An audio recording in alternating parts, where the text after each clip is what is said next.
Assalamualaikum warahmatullahi wabarakatuh. Innal hamdalillahi nahmaduhu wa nasta'inuhu wa nastaghfiruh wa na'udzu billahi min syururi anfusina wa min sayyiati a'malina. May yahdihillahu fala mudhillalah wa may yudlil fala hadiyalah. Asyhadu an la ilaha illallah wahdahu la syarikalah wa asyhadu anna Muhammadan abduhu wa rasuluh. Allahumma salli ala Muhammad wa ala alihi wa sahbihi wa mawalah, amma ba'da. Faqad qala Allah ta'ala fi kitabil karim wa zakir fa inna zikra tanfa'ul mu'minin wa ma khalaqtul jinna wal insa illa liya'budun wa qala inna nahnu nazzalna zikra wa inna lahu lahafidun. Wa qala Rasulullah sallallahu alaihi wasallam may yuridillahu bi khairan yufaqihu fid din. Wa qala taraktu fikum amrayn in tamassaktum bihima lan tadillu abada, kitaballah wa sunnat rasulih. Al-mukarramun, para tokoh agama, tokoh masyarakat, pengurus musalla, bapak-bapak sekalian, ibu-ibu rahimakumullah. Alhamdulillah, hari ini kita sangat bersyukur kepada Allah Subhanahu wa taala. Ramadan hari demi hari berlalu dengan pasti, yang pada saat ini kita sudah berada di hari-hari akhir. Di hari-hari akhir daripada bulan Ramadan tersebut, di mana hari ini hari Selasa, hari Senin ya. Hari ini hari Senin. Maka Senin depan itu sudah Syawal, sudah di luar Ramadan. Artinya untuk ketemu Senin Ramadan ini harus setahun yang akan datang. Nah, kesyukuran kita, alhamdulillah, kita bisa menunaikan sampai hari ini. Apakah dengan puasanya, apakah dengan tarawihnya, dan insya Allah dengan lain-lainnya begitu. Untuk mendapatkan apa itu semua adalah merangka ingin mengambil nilai-nilai barakah yang terdapat dalam Ramadan ini. Syahrun azimun mubarak. Jadi bulan Ramadan adalah bulan yang agung, bulan yang penuh barakah. Maka untuk mendapatkannya itu kita harus menunaikan yang menjadi hak Ramadan itu. Kemarin telah kita contohkan, kira-kira apakah kebaikan bagi orang di Ramadan ini kalau dia tidak puasa? Jelas tidak baik. Apakah kebaikan ketika hari Jumat dia tidak sembahyang? Tidak ada kebaikan. Nah, orang akan mendapatkan kebaikan walaupun mungkin bukan di Ramadan, mungkin bukan di hari Jumat, hari bulan Safar, hari Selasa misalnya. Anggapan orang kan kayak itu, padahal tidak. Oke lah begitu misalnya. Nah, ternyata matinya hari Selasa di bulan Safar misalnya. Itu bisa saja dia mendapatkan kebaikan ketika dia dalam taat. Sebab namanya waktu itu bukan hak kita, tapi prerogatif Allah menetapkannya. Iza jaa ajaluhum la yastakhiruna sa'atan wa la yastaqdimun. Bila sampai ajal seseorang, kapanpun dia tidak akan bisa memajukan dan memundurkan, dia sudah dalam ketetapan. Itu ketetapan Allah. Masa Allah menetap sesuatu yang tidak baik atas kita? Kan tidak mungkin. Pasti itu kebaikan. Namun hal kita baik tidak. Hal kita baik walaupun di hari-hari yang dianggap tidak baik, itu kebaikan buat kita. Sepakat muwafaqah seluruh kaum muslimin ya, berdasarkan Quran Sunnah, Ramadan bulan barakah, bulan baik. Tapi ketika di Ramadan dia tidak melakukan kebaikan-kebaikan yang seyogianya, itu tidak baik baginya. Itu tumbanar jangan mati bulan puasa, hari Jumat pulang. Untung apanya? Lihat orangnya. Puasa ada, ada puasa, ada baik. Nah itu, nah kita sekarang ingin mendapatkan kebaikannya ini, kita tunaikan. Kita tunaikan hak-hak Ramadan itu. Nah, Ada sebenarnya ya yang juga diwariskan Ramadan, yang kalaulah seperti puasa di bulan lain sudah tidak wajib lagi, tarawih sudah tidak dilaksanakan lagi. Namun ada ya di Ramadan ini yang kita juga perbanyak intensitasnya dengan Al-Quran itu. Nah, dia bukan hanya milik Ramadan. Jadi kalau ingin berlanjut nilai-nilai barakah Ramadan ini, kita mesti lanjutkan dengan kedekatan terhadap Al-Quran. Ini kalau ingin meraih jalan kehidupan kita ya. Dia bagian yang wajib kita imani, beriman kepada kitabullah Al-Quran. Rukun iman itu ada 6 ya, ada 6. Kenapa kita mengimani itu? Karena terkait dengan Allah semuanya. Intinya kita beriman kepada Allah. Kenapa kita beriman kepada Allah? Karena kita berhajat kepada Allah. Jadi manusia ini sangat berhajat kepada Allah. La haula wa la quwwata illa billah. Allahus samad. Allah tempat semua makhluk bergantung. Terbukti manusia lemah, tidak semua yang kita inginkan itu kita dapatkan. Jadi ada batasan-batasan yang dimiliki manusia, termasuk dalam hal pengetahuan. Akliyah manusia terbatas, akal manusia terbatas, seperti terbatasnya penglihatan kita, terbatasnya pendengaran kita. Jadi semua yang terkait dengan kemanusiaan itu semuanya dalam hal sangat terbatas, qalil. Wa ma utitu minal ilmi illa qalila. Itu. Jadi dengan sesuatu yang qalil itu manusia tidak ada yang sempurna. Tidak ada dari kalangan kita ini yang sempurna.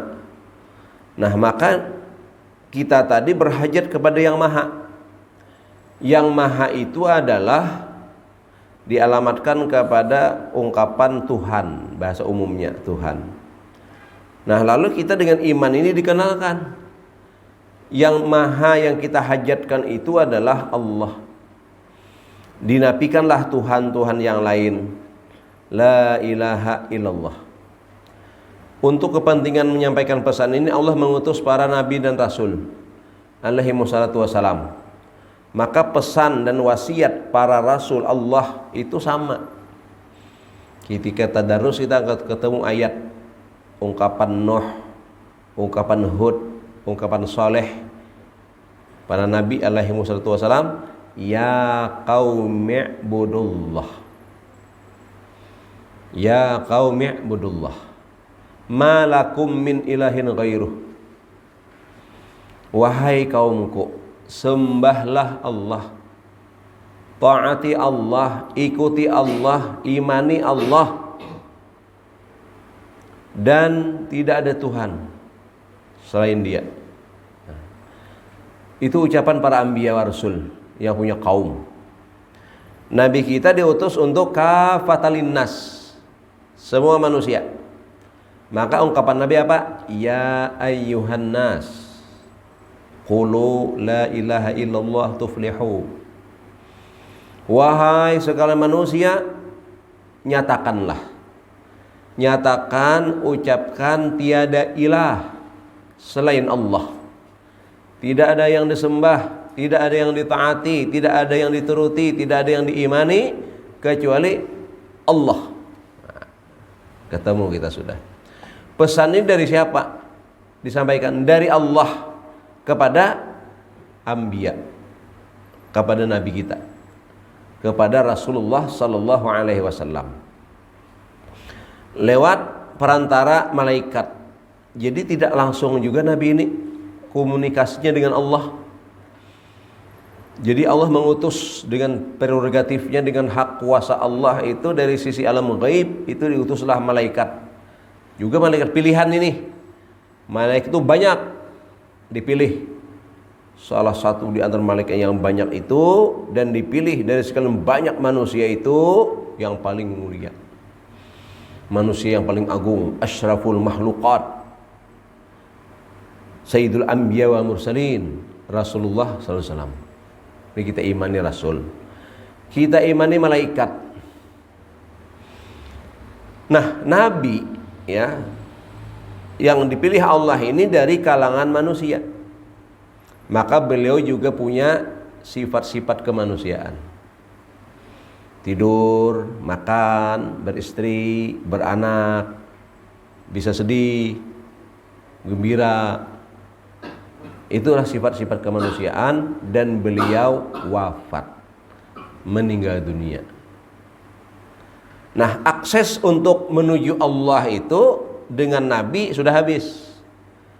Jadi kalau ada orang ngaku jadi nabi itu pembohong besar. Hoax akbar itu. Kalau ada orang yang mengaku sebagai nabi. Nabi adalah khatamun nabiyyin, penutup para nabi. Bah, kayak apa lagi? Atau langsung ketemu Jibril, pembohong besar. Apakah orang ngaku Jibril, langsung ngaku Jibril, itu berdusta. Atau kedatangan Jibril, itu juga pembohong. Nah, kayak apa akses Tuhan yang maha gaib, tidak bisa langsung diakses oleh kita semua. Nabi sudah tidak ada lagi, malaikat tidak mungkin ketemu kita. Apa yang kita ditinggali? Itulah Al-Quran. Nah ini, jadi dari sekian rukun iman itu tadi, yang sekarang bisa langsung kita ada di tangan kita, ada di hadapan kita adalah Al-Quran. Ini untungnya kita. Jadi dengan Al-Quran itu kita bisa mengenal Allah yang kita hajatkan tadi. Kayak apa caranya kita memohon kepada sesuatu kepada Allah, itu ada caranya di situ. Ada caranya. Misalnya apa? Wasta'inu bis-sabri was-shalah. Nah, itu caranya. Sekarang umat Islam kayak itu sekarang, gitu nah. Kalau berpetunjuk pada Al-Quran tidak akan salah. Nah, itu benar, pasti dapat pertolongan. Berdoanya, memohonnya kepada Allah, ud'uni astajib lakum. Tapi yang terjadi di tengah kehidupan kaum muslimin apa? Nah, minta tolong kepada selain Allah. Caranya tidak cara Allah, ke dukun. Ada baru-baru Ustadz ya, ada orang nanya kemudian satu kajian juga, datang kurang pintar gitu kan, minta supaya beranakan gitu kan, supaya beranakan gitu. Nah, datang ke seorang pintar, nah, disuruh datang malam-malam gitu kan, malam-malam. Ternyata justru diperkosa atau digauli oleh si dukun itu. Sudah ketangkap orangnya aja. Nah, saya heran saja bertanya kayak ini, kenapa kok ada orang yang mau-maunya kayak itu nah? Kira apa itu? Nah, jawabannya simpel aja. Ya, simpel aja. Pertama, dia tidak mengikuti petunjuk Allah dalam Al-Quran. Dan kedua, dia bodoh, imannya lemah, plus bodoh. Kenapa bodoh? Orang bilang begini, kira-kira orang yang tahu madu asli, kira-kira kenal nggak madu palsu? Pasti kenal, itu kan. Dan orang nawari aja kan wani. Kalau kita tahu di barang asli, orang membawa ini barang palsu, kada wani nawari kita. Kemana inya menawarkan madu palsu itu kemana? Orang nang kada tahu madu asli, itu. Jadi yang ditawarinya ini memang orang bodoh, memang dia pembodohan. Nah, sama itu tahu sudah. Ini kan udah bisa nolong orang ini, kok minta ke situ kan? Nah, itu berbahaya kan? Jadi banyak yang sekarang itu terjadi. Itu tadi kesalahannya. Tadi ikut petunjuk, pada nyaman benar.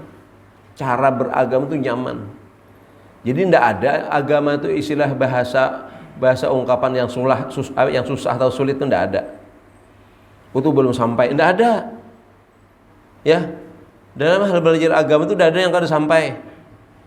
Karena sesuatu yang dihajatkan secara universal itu sesuatu yang mudah.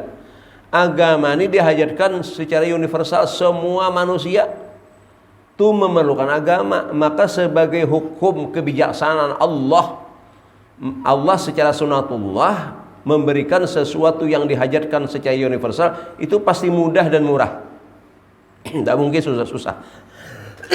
Contoh, keperluan manusia akan oksigen. Seluruh makhluk, seluruh manusia memerlukan oksigen? Pernah bayar? Susah cari? Enggak, umumnya ada. Sekarang ada, di mana-mana ada. Kalau beli mahal tuh. Di rumah sakit tahu kisahnya tuh. Karena tahu harga oksigen. Tapi kita menggunakannya bebas dan enggak bayar. Sebab tanpa itu mati. Itu sama dengan air. Air yang kita perlukan nih, aksesnya mudah, murah. Aqua itu cuman harga wadah itu, bukan harga banyu. Pembungkusnya itu kan, itu yang kita perlukan wadahnya. Kalau sudah ada yang wadah lain, enggak perlu wadah, enggak apa-apa kita. Jadi air mudah. Tapi kalau emas, kita bak emas kada mati, itu maka harganya mahal. Orang-orangnya aja yang perlu, karena perhiasan itu hanya orang-orang tertentu yang mereka memang memerlukan perhiasan. Kalau kita kada berhias bang, matilah. Kada, maka berharga dia, nilainya lebih tinggi. Agama itu mirip seperti oksigen dan air yang sangat diperlukan setiap manusia. Manusia perlu Allah, perlu Tuhan. Manusia perlu aturan, mengenal aturan Allah, mengetahui cara untuk mengenal Allah. Maka mudah. Ungkapan saja orangnya belajar aja mu'alaf tuh. Tapi kalau orang mu'alaf sendiri itu sudah belajar, sudah mulai memperhatikan agama. Ini kemarin misalnya orang masuk Islam, dia langsung puasa. Langsung kalau dia tahan, kalau tidak ya latihan dulu lah. Kalau anak kayak seperti anak-anak mungkin, kalau saya sanggup, mampu, tidak ada alasan latihan. Ya anak-anak dia tahan puasa. Jika sudah bersahadatain, kewajiban salat, belajar dulu awal-awalnya, tapi ya salat sudah. Jadi semua sudah bisa diamalkan. Nah jadi kalau ada orang nyebut tidak ada belum sampai anunya agama, oh tidak ada, itu pembohong itu. Nggak ada, itu lain ilmu silat, ya ada tingkatannya. Nah, kalau ilmu agama enggak, semua langsung dipelajari. Ilmu Islam itu muncul setelah bersentuhan dengan keilmuan dalam filsafat Yunani. Kalau di zaman Nabi enggak ada sebanyak pemilahan ilmu. Ilmu tauhid, ilmu fikih, ilmu tasawuf, itu tidak ada di zaman Nabi. Itu hanya secara mitologis supaya memudahkan saja, itu kan memilah ini. Kalau di Quran itu tidak ada dibagi ayat mana ayat fikih di Quran. Ini ayat tasawuf, ini ayat fikih, ini ayat tauhid. Tidak ada. Semua di surah-surah itu ada kaidah-kaidah fikihnya, ada tasawufnya. Di surah Al-Baqarah itu ada ilmu akhlaknya, ada ilmu sejarahnya, lengkap di situ. Per surah itu ada. Nah, coba belakangan, karena kita ini tidak ada yang ahli semua, sama dokter juga. Ya. Nah, ahli semua itu menteri itu ahli semuaan. Mulai menyunat, menyuntek, ya itu mantri itu. Nah, semua obat bisa. Tapi kalau sudah kesehatan sekarang, kalau dokter spesialis sudah. Nah, kalau kita jantung ya dokter jantung, dia tidak bisa ngomong tentang ini apa penyakit kulit. Ya kulit ya ganda, itu kan. Nah, tapi penyakit paru-paru ya lain lagi, itu kan. Jadi begitulah konteksnya itu tadi. Jadi karena tidak ada manusia yang kamil, tapi Imam Syafi'i dikenal misalnya sebagai ahli fikih, fuqaha beliau ya. Nah, tapi apakah beliau itu kada paham Quran, kada paham kada paham ilmu hadis, kada paham tasawuf atau kada paham tauhid? Enggak, lebih, tapi dalam keilmuan dalam bidang ini. Nah, itu ada spesialisasi karena itu menunjukkan kelemahan manusia tadi. Nah, jadi itu ya. Jadi tidak ada ilmu yang tidak sampai dalam Islam itu, karena dia diperlukan setiap manusia secara universal. Lalu Al-Quran rujukannya. Nah, ikuti Quran, petunjuknya itu.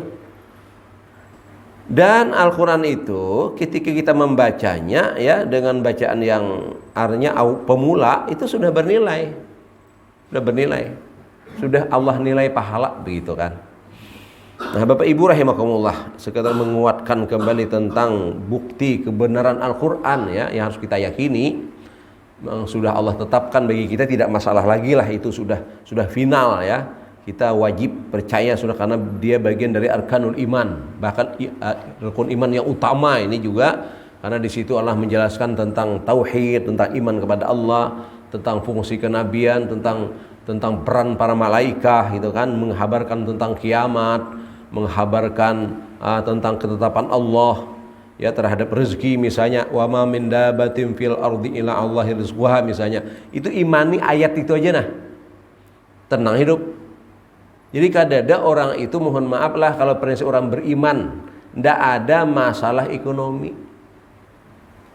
Lu kada percaya kalau orang itu bercerai itu karena masalah ekonomi, lu kada percaya?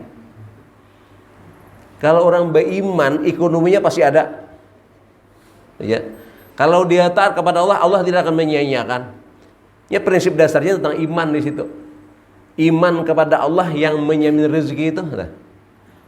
Dan Allah menghendaki kita itu sesuai kemampuan kita. Setiap sesuatu yang kita makan, kita pakai, kita itu harus sesuai dengan kesanggupan kita. Nah, ada ini memaksakan di luar kesanggupan. Harus berhutang sana, hutang sini, kredit sana, kredit sini, akhirnya mentok. Bukan masalah ekonomi. Ekonomi seadanya, insya Allah biar nyaman aja. Ini pola-pola hidup kita orang bahari itu adalah dari atas kemampuan. Dahulu ndak mujahadah. Wah, ini nyaman. Bahari berbulan-bulan, mungkin bertahun-tahun umat mintuha aja bahari. Rumah tangga bahari. Wah, ini mana ada anak-anak kumpul mintuha. Berarti nyaman mana? Nyaman wah ini, tapi masalahnya banyak masalahnya. Oh ya, ini masalahnya. Bahari kan ada masalah. Umpat mintuha aja, istirahat dapur 2 jarang bahari kan. Menyandang bertahun-tahun kan nyaman-nyaman bakal mintuha tahu lah. Tapi itu terpaksa. Kenapa? Karena memang belum ada. Wah, ini siwaan banyak, ambil rumah nyaman, wah ini. Nang uang muka berapa aja itu berapa? Macam-macam tipe tuh, ambil yang paling rendah kada apa juga, asal ada rumah, anak ini kan mau berkumpul mah kada. Masalah ekonomi aja, ndak di Quran ndak ada itu. Dijamin. Burung dijamin, semua makhluk Allah dijamin, min dabat nang berjalan lawan batis, lawan parut tuh dijamin rezekinya. Manusia berjalan batis lawan tangan, lawan wah, masa ada dijamin? Itu paling karena kebodohannya, yaitu karena keimanannya yang bermasalah. Allah jamin semuanya. Kenapa kita yang tidak bergerak sebagaimana yang dikehendaki Allah Subhanahu wa taala itu kan? Nah, itu kita kalau kita mengimani Al-Qur'an itu begitu ya. Enggak ada masalah sebenarnya. Semuanya Allah berikan petunjuk. Segala dengan mudah. Makanya awal-awal kehidupan kita itu ya ke Al-Qur'an dulu yang lebih utama. Dalam bidang mana saja yang mau kita geluti nih lah. Jadi itu Al-Qur'an yang utama, yang kita baca lebih awal lah, dan kita pedomani apa aja Al-Qur'an, gawi. Ini hari ini kita kada sesuai Quran kehidupan kita. Pergaulan sudah tidak Qur'ani, tatanan politik kita sudah bahkan Quran yang disalahkan. Dan seterusnya. Memangnya kita siapa itu kan? Tatanan politik kita, ekonomi kita, semuanya kada berpadoman kepada Al-Quran. Yang semua itu kita sudah melihat bagaimana ekonomi yang oleh kapitalis kayak apa, malah menimbulkan gap antara kaya miskin, itu kan, buruh dan pemilik modal itu miring jauh itu, karena tatanan ekonomi yang dipakai kapitalis, sosialis yang katanya berkeadilan.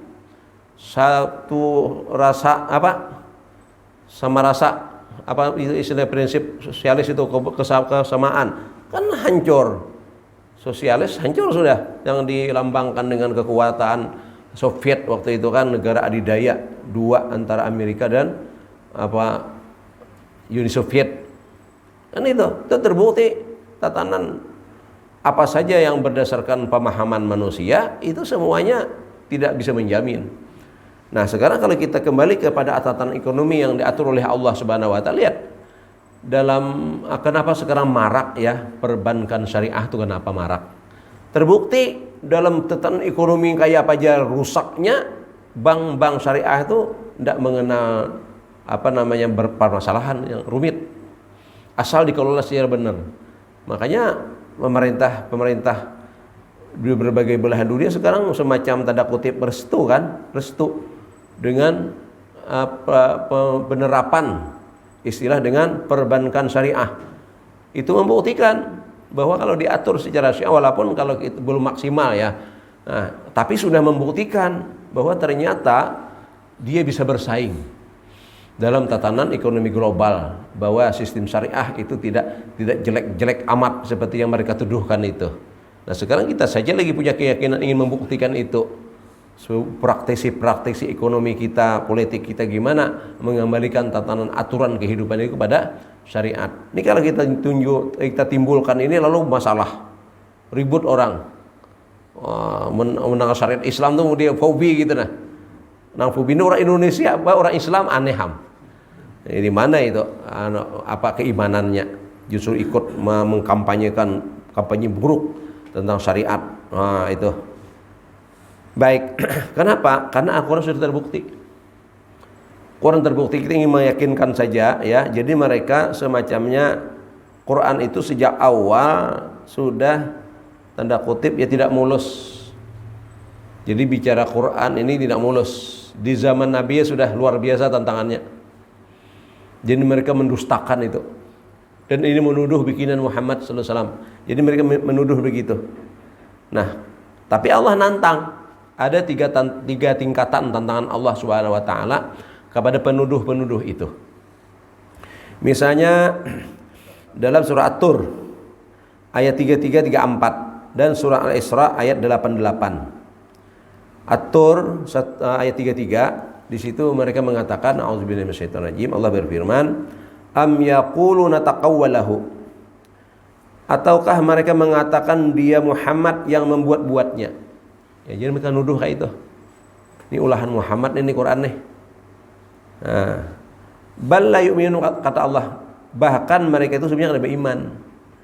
Jadi mereka yang membikin tuduhan itu sebenarnya mereka itu orang tidak beriman. Nah itu. Lalu Allah Subhanahu wa taala tantang mereka. Fal ya'tu bihadisin mislih in kanu shadiqin. Maka coba ulah juga lah, datangkan yang semisal Al-Quran, datangkan juga. Mun itu benar, kalian itu benar menuduh kayak itu, sekarang ulah juga. Qul, lanjut Allah nih dalam surah Al-Isra, qul la ini kita ma'atil insu wal jinnu ala ayyatuna bi hadzal Qur'an la ya'tuna bimislihi walau kana ba'duhum li ba'din zahira.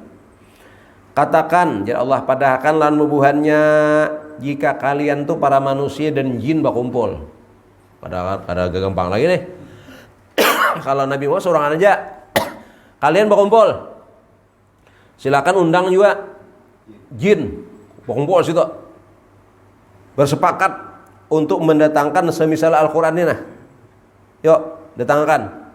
Walaupun kalian itu saling kerjasama, gotong royong. Kayak itu Nabi Muhammad seorang aja deh. Bukan nyawa nih berkumpul lawan jin. Yuk situ ulah juga. Itu tantangan Allah Subhanahu wa taala. Jadi bahasa kita kayak ini. Kita kan mengenal sosok Rasulullah itu secara latar belakang. Beliau lahir sebagai yatim. Dan dalam kurikulum vitae-nya itu dalam hal poin pendidikan kan di sekolah. Orang wah ini kan TK ya sekolah, PAUD sudah sekolah. PAUD, TK, Kartika, SD, SD itu terpadu, SMP itu, SMA, S1, S2, S3, pelatihan di bidang profesi ini, di bidang ini, macam-macam.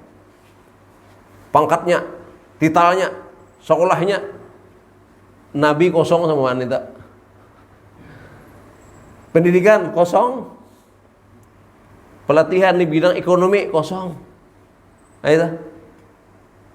Tapi bisa bikin Quran. Coba pang nyawa nang bagalar tenah. Nang sekolah sampai S3, nang sampai jadi profesor, ulah pang juga bang, ulah juga. Biasa kita kalau toh Nabi kita tuh kawa, kenapa nyawa dihurang digugat lucu. Tuh kalakuan manusia tuh. Kalahan nah. An dihurang, diacak-acak coba bangsa orang jauh lah. Nang sudah diimani. Nah itu. Sampai mereka tuh aksi membakar Al-Qur'an tuh kan lucu. Itu ulun mulai lucu ya. Aneh pikiran orang tuh. Tuh orang paling kayak paling nyampe lah. Itu. Ya lo, apa deh itu gerakan itu apanya? Quran tuh lebih 2 juta yang menghafalnya. Quran tuh dicetak ribuan sehari di Madinah itu. Dibagi hari-hari. Nah, gratis. Di Masjidil Haram tuh tiap tiang tuh Quran aja. Kita tuh bertimbun itu Quran. Dibakar ya 1-2, nah apa itu? Itu nyata orang tuh bodoh membuktikan bahwa mereka itu sudah orang gagal. Ulah bang juga itu nah. Kenapa manggugat dihurang? Kita kaum muslimin adalah maharung kita kurang lah. Nggak ada kita ngapain kalau ada kepentingan. Ditakoni menakoni guru kan boleh lah guru. Jadi guru boleh hai cuman apa gerak mau urusin kita di seorang beres kada? Quran seorang nih beres kada belum? Mun beres aja ja, mun kada rusak gina harung dihurang. Kan bagus kalau di kita tuh ande di ibuhannya tuh dihurang, diharungi. Kan lucu itu ini itu apanya? Ini rumah tangga seorang tuh diurus, kada nih rumah tangga orang diurus ya. Kan biasanya kayak itulah. Tuh menunjukkan kekonyolan mereka tuh melihat. Jadi kita melihat lucu benar lagi itu aneh manusia yang berpikirnya kayak itu tuh. Apa hubungannya? Hanya terprovokasi berkurang isinya ini membaca kada. Coba dibaca, di mana ada ajaran terorisme di situ? Di mana ada itu ini tidak ada. Tapi percaya begitu saja. Nah itu jadi buktinya orang itu adalah bertindak konyol. Jadi itu malah kita sebenarnya artinya secara perasaan kasihan. Nggak marah kita, kasihan bahwa dia memperlihatkan kebodohannya sendiri. Ya, orang akan melihat siapa yang konyol sebenarnya. Mun orang berpikirnya benar, kritis, insya Allah justru melihat itu adalah sebuah aksi yang konyol, bukan kewibawaan, bukan dibanggakan hebat, enggak ada apa-apanya itu. Nah itu contohnya ya. Jadi nuduh seperti itu. Lalu oleh Allah datangkan semisal Al-Quran berjalan begitu rupa sampai hari ini kan kada ada. Dan tantangan Allah itu bukan sampai di situ diturunkan stratanya, tingkatannya. Tantangan yang kedua dalam surah Hud ayat 13-14. Masih jadi am yaquluna naftarah. Bahkan mereka mengatakan bahwa Muhammad lah yang membuat Al-Quran itu. Masih ja. Diberi kita mucil nih. Ngeyel. Jar Allah qul, katakan non bubuhannya tuh. Katakan, padahkan fa'tu bi asyri suwarin mislih muftariyatin wad'u man istata'tum min dunillahi in kuntum shadiqin. Jadi ujar Allah, katakan padahkan lan bubuhannya datangkan 10 surah saja. Kan semisal Quran 114 nih, kebanyakan 30 juz. Ujar Allah kalau kayak itu 10 surah barangna. Datangkan bi asri suwarim mislih. Datangkan 10 surah saja seumpamanya. Ya. Dan panggillah kiawi nih bubuhanna ikam anggap harap. Nah, wad'u man istata'tum. Jadi orang-orang punya kemampuan di atas itu orang harap tuh undangi je kiau aja. Nah. Tapi situlah jangan melibatkan Allah lah. Min dunillahi in kuntum, jadi jangan melibatkan Allah itu tuh urus bubuhan nyawa aja sulah kita. Apa kata Allah? Fa illam yastajibu lakum, maka sesungguhnya kalian tidak akan mampu, ya. Kada bakal kawa. Jadi mereka yang ikam kiau tadi nah, kada kau mengabulakan. Fa'lamu, ujar Allah, ketahuilah annama unzila bi ilmillah wa alla ilaha illahu fahal antum muslimun. Ketahuilah sesungguhnya Quran itu diturunkan dengan ilmu Allah. Itu Allah menurunkan beuntungai Allah. Lain ulahan manusia, lain ulahan Muhammad, lain tuh aku menurunakan. Itu. Dan tidak ada Tuhan selain Dia. Lalu ujar Allah, nyerah ya kan? Fahal antum muslimun. Maka dari itu kalian menyerah ya kisah masuk Islamnya dah. Ada jangan Nabi Islam lah. Ada nyerah. Itu ini bagus ini. Mau menyerah. Ternyata ada lagi nang mucil. Kada menyerah. Masih aja Bapak Ramang Muntong menuduh-nuduh. Allah tantang dengan tantangan yang ketiga. Surah Al-Baqarah 2324, Surah Yunus 38 ayat 38. Wa in kuntum fi raibim mimma nazzalna ala abdina fa'tu bi suratim mislih wad'u syuhada'akum min dunillahi in kuntum shadiqin. Dan jika mereka tetap aja ngeyel, meragukan, ragu-ragu mereka ya tentang Al-Quran yang kami mewahyukan kepada hamba kami Muhammad, maka ajar Allah, kalau kau masih ragu-ragu nih yang sudah kupadahkan dan itu aku nurunkan, tetap ya ragu-ragu, fa'tu bisuratin, datangkan sasurah barang. Ayo. Sebisal kada kawa jua 10 kada kawa jua, tapi nyarah kada. Sekarang sesurah, ambil surah paling pendek, misalnya Al-Kautsar, bisa lah mulah.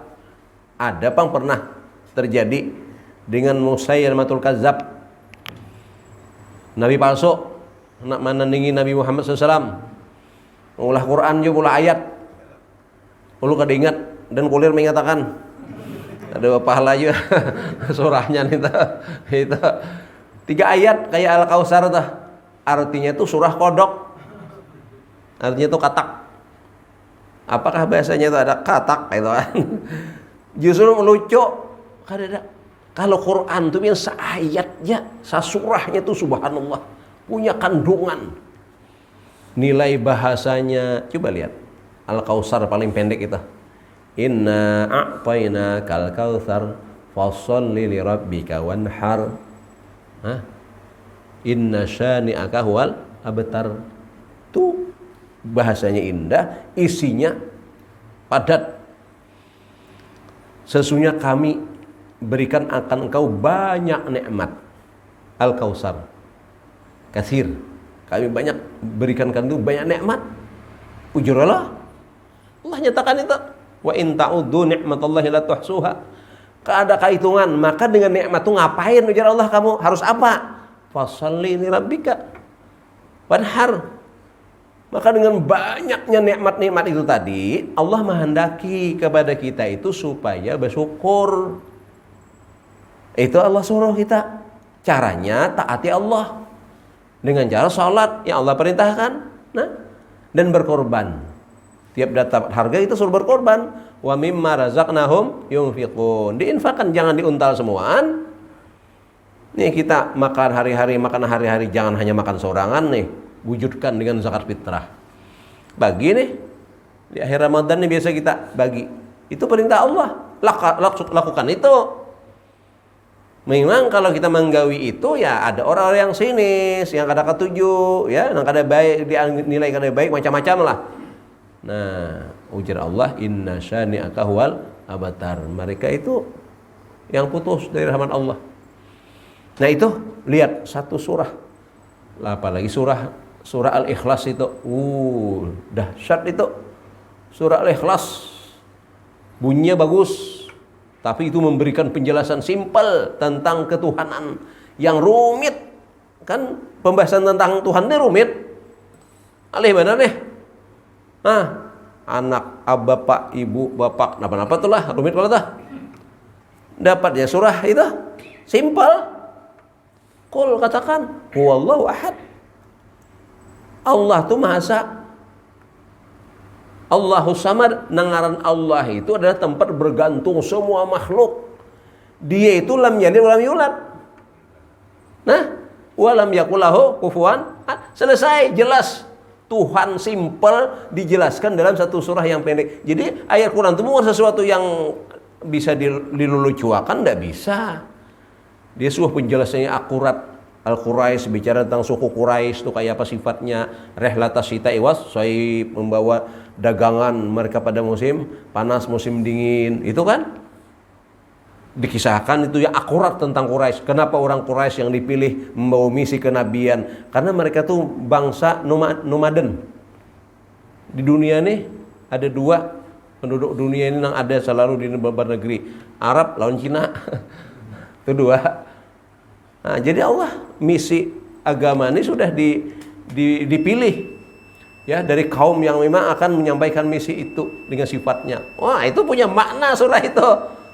Surah Al-Fil, gajah punya makna juga. Bujur aja juga gajah itu. Beda dengan kodok tadi lah. Ini gajah nih. Lihat cerita gajah. Oh, ada kegampangan itu, jangan main-main dengan Allah. Mereka dengan pasukan yang siap, yang hari itu mungkin paling hebat pasukan waktu itu. Tank sekarang, wah ini kira ke gajah tuh. Itu kan datang ingin meroboh rumah Tuhan, Baitullah. Siapa yang binasa? Sebentar Allah memperlakukan mereka. Maka diingatkan siapa saja berurusan dengan urusan yang berkaitan dengan Allah, hati-hati. Tidak bakal pacang nyaman. Siapakah? Satu kaum kah? Dengan Nabi Allah kita menghina mereka. Oh, lihat Fir'aun, apa yang terjadi? Apa yang terjadi dengan penguasa-penguasa besar ketika itu? Ketika mereka melaknat para nabi, Allah laknat mereka. Abu Lahab tuh, surah Al-Lahab tuh, ngeri pian. Al-Lahab itu jawaban Allah kepada orang yang melaknat Rasulullah. Sampai kiamat tuh Abu Lahab tuh dilaknat Allah. Coba, jadi ulun kalau ada orang yang mempermainkan nabi-nabi Allah, kita kadapang lah, kita kada berdaya bang. Kan ketika Abdul Muthalib kada berdaya, beliau lari, ayo anak, kita ngungsi. Kayak apa ngungsi? Ini kayak apa Ka'bah? Jar Abdul Muthalib, Ka'bah ini ada ampunnya, bisa aja ampunnya nomorus. Coba. Itu baca dalam sirah Nabawiyah itu ada ungkapan Abdul Muthalib. Ini kita tinggalkan melapahi kita, mun kita berada di sini karena peluru sasat benar kan? Jauhan kita. Oh, sih.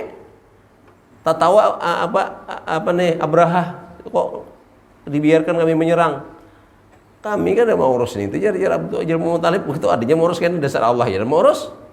Nah, jadi yang main-main itu orang seperti Abdul Muthalib dia sudah paham tentang ini adalah rumah Allah. Beliau kada terlibat, Allah yang bisa mengurus. Mungkin kita sudah kada berdaya, serahkan ke Allah aja. Tuh, bukan penghujat itu sekarang kan nyerah seorang, biar lihatkan aja. Ayo situ paramangan di YouTube situ, ayo aja situ. Oh, kita jangan terpancing. Kita terpancing karena dituduhnya teroris karena macam-macam. Biar situ kena. Nah, tapi dalam arti pembelaan untuk argumentasi silahkan. Ada kawan-kawan kita yang membalas dengan argumen-argumen kan, itu bagus saja juga toh. Nah, tapi Allah sudah berjanji bila antara hak dan batil itu bertanding, beradu, Allah telah menggaransi yang hak pasti menang. Nah, itu sudah berlaku dalam teori perfilman dunia. Film itu kan pertarungan antara baik buruk. Endingnya siapa? Pasti yang baik menang. Biar film Amerika nama ulah, biar film Cina. Pokoknya bila ada dua pihak nih, Tuan Takor lawan Vijay. Nah itu kan pasti Tuan Takor kalah. Endingnya tuh. Itu kan pasti sudah Fir'aun lawan Nabi Musa, Fir'aun yang kalah. Nabi Ibrahim dengan Namrus yang kalah. Nah, Nabi kita dengan masyarakat Mekah, dengan bangsa-bangsa yang menyerang beliau, semuanya kalah. Ini Allah garansi sudah, harus yakin kita. Kalau ini kebenaran kita pertahankan.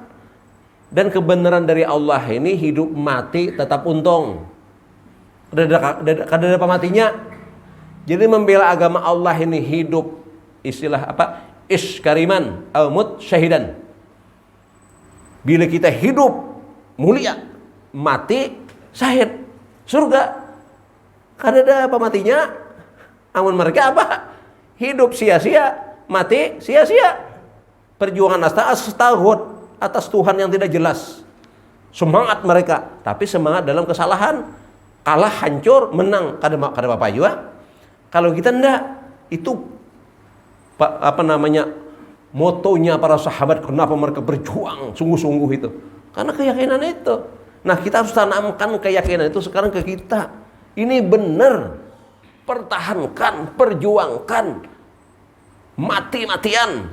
Nah, sebab iskariman aumut syaidan. Hidup mulia dengan Quran, mati membelanya adalah syahid. Nah, ini. Jadi sampai hari ini lalu oleh Allah terakhir. Fa illam tafa'alu, jika kalian kada kawa, walan tafa'alu, dan memang kada kawa. Ya Pak? Kalimah lan situ yang kada mungkin terjadi. Fa illam tafa'alu, maka jika kalian kada sanggup, walan tafa'alu, dan kalian memang kada pajang sanggup. Masih ngeyel, hanyar ancaman fattaqun nar. Iya saudara. Tadi masih di rayo aja, ayo menyarah. Mun masih juga tuh fattaqun nar, neraka menanti. Yang bahan bakarnya adalah waquduhan nas wal hijarah. Bahan bakarnya manusia dan batu. Nauzubillah. Uiddat lil kafirin, dan ini adalah janji Allah yang akan Allah berikan kepada orang-orang kafir. Nauzubillah. Nah, ini untuk meyakinkan kita, Quran turun di Ramadan, Ramadan jadi mulia. Kalau ingin kita mulia, peganglah Al-Quran. Di dunia dan akhirat pasti kita selamat. Karena Nabi mengatakan, lan tadillu abada. Tidak akan pernah sesat selamanya. Ketika berpedoman kepada kitabullah wa sunnata rasulih. Petunjuk Allah yang ada dalam Al-Quran dan sunnah-sunnah Nabi Sallallahu Alaihi Wasallam. Demikian kajian kita di Ramadan mulia ini, dan ini merupakan terakhir ulun di sini, dan kita pun menjelang hari-hari akhir Idul Fitri. Mudah-mudahan ibadah kita diterima oleh Allah Subhanahu Wa Taala, dan senantiasa kita dibimbing menjadi orang-orang yang terbaik hingga husnul khatimah. Amin ya rabbal alamin. Subhanakallahumma wa bihamdika asyhadu an la ilaha illa anta astaghfiruka wa atubu ilaik. Assalamualaikum warahmatullahi wabarakatuh.